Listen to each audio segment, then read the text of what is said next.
Care about being in our video? He wants to just get a shot of Mike talking to a customer, but I don't want to be in the video. Because I'm color coordinated. All right, so you're all done.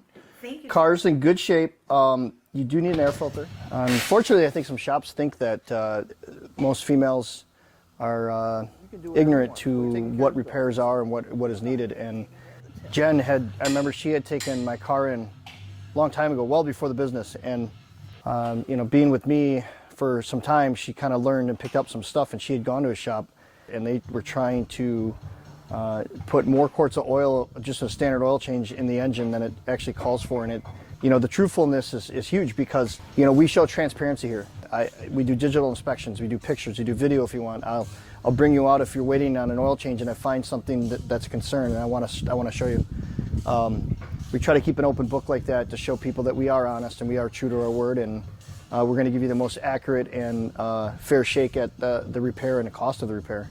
I think that's key, especially nowadays with the cost of repairs on cars.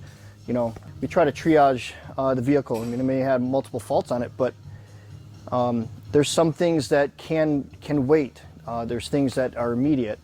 I don't try to scare tactic anybody into a repair because that's not what I'm about. Yeah. We can get it today. The inspection's all done. Okay.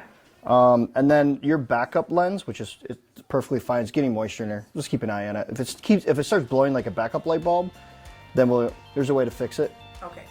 Without having to replace it. Okay. So, other than that, everything's good. So that's about saving me money, isn't it? It is. I like it. Preventative maintenance. VVR.